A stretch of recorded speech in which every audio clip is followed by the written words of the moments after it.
Alors, bonjour à tous. Bienvenue à ce bilan de fin de session. Une session dont on peut être fier au Parti québécois, je crois. Fier d'avoir travaillé sur plusieurs enjeux importants, notamment fier d'avoir défendu les travailleurs du secteur public, d'être intervenu de plusieurs manières pour également la question du logement, la question de toute une génération de premiers acheteurs qui n'ont pas accès à la propriété. On y est revenu souvent. Fier d'avoir démontré également, dans un exercice qui est le budget d'un Québec indépendant, d'avoir démontré que l'argent qu'on envoie au fédéral, les 80 quelques milliards par année qui sont envoyés à Ottawa, sont essentiellement mal dépensés et pourraient être dépensés sur des missions pas mal plus fondamentales comme la santé et l'éducation.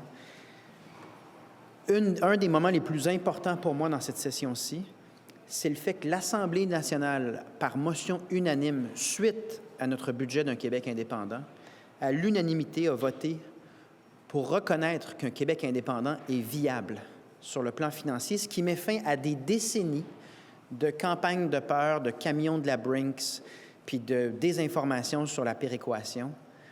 C'est clair, net et précis. Même le Parti libéral du Québec a voté en faveur de cette motion-là suite à ce qu'on a publié. Donc, pour moi, c'est dans l'histoire du Québec, dans ce qui nous attend, c'est un moment quand même qui est significatif.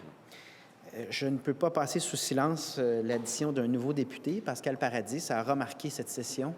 Et l'impact d'avoir un quatrième député de la qualité de Pascal Paradis s'est fait sentir immédiatement. Donc, ça nous permet d'en faire plus.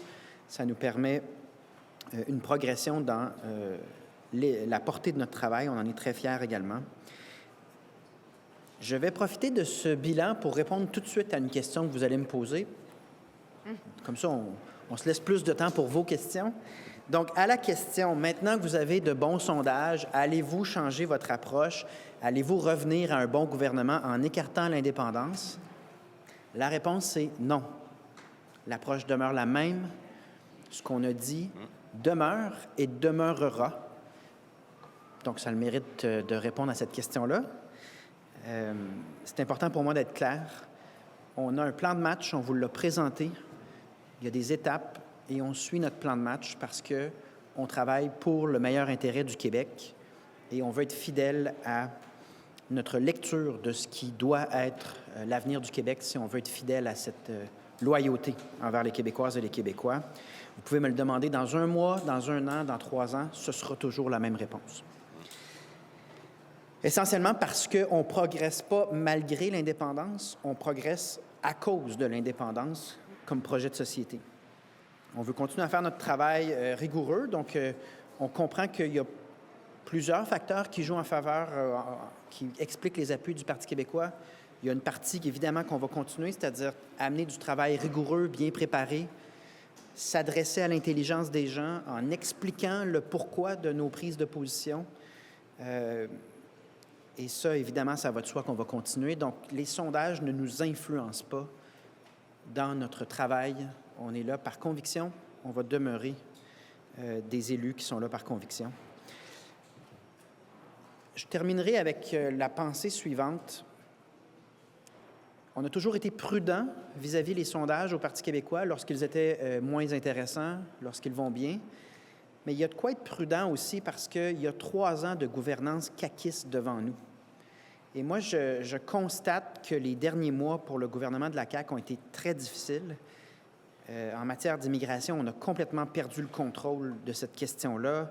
La crise du logement, c'est la même chose. C'est très aigu, ça a plusieurs conséquences. Nos services publics sont en débâcle. Santé, éducation, il y a des centaines de milliers de travailleurs dans la rue. Le coût de la vie, le gouvernement n'intervient pas sur des questions comme le prix à la pompe, le prix à l'épicerie. Il y a des problèmes de concurrence et les gens s'appauvrissent. Les files d'attente aux banques alimentaires explosent. Tout ça me fait dire que ce qu'on souhaite le plus, c'est que le gouvernement redresse la situation, se ressaisisse, et on est prêt à collaborer parce que 3 ans de gouvernance, dans un contexte où, clairement, nos politiques publiques en ce moment ne donnent pas les résultats escomptés, ça peut être long, puis ce n'est pas dans l'intérêt du Québec. Nous, d'abord et avant tout, on veut que le Québec se porte le mieux possible. Donc, on continue à offrir notre collaboration au gouvernement. Hier, vous l'avez vu sur le logement, on a dit, si vous voulez accélérer la question de la loi sur le logement,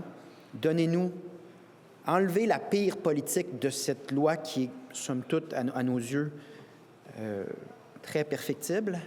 Au moins, enlevez la question de la cession de bail. Faites-le. Puis on vous donne ce que vous voulez en échange. On est prêt à collaborer, mais on a besoin que François Legault et la CAQ redressent la barre parce qu'il y a 3 ans de gouvernance devant nous. J'ai posé la question hier à François Legault. Que voulez-vous faire avec ce gouvernement-là? Que cherchez-vous à accomplir en 2024? Sa réponse était floue. Elle ne portait pas sur l'avenir, elle portait sur ce qu'il pouvait mettre au jeu de son passé. Je l'invite à réfléchir à ça durant les fêtes, puis à nous revenir avec des propositions de collaboration, parce qu'au final, personne ne gagne si le Québec ne se porte pas bien. Le Parti québécois ne gagne pas si le Québec ne se porte pas bien. Puis je ne trouve pas que ça va bien en ce moment. Et je pense que c'est ce que les Québécois s'attendent de nous. Donc, attendez-vous à ce qu'on revienne avec des propositions en 2024. Attendez-vous à ce que je sois beaucoup sur le terrain en 2024 pour répondre aux questions, pour bâtir notre offre politique en 2026. Donc, c'est ce qui nous attend et c'est ce qui clôt cette année 2023. Et sur ce, je vais prendre vos questions.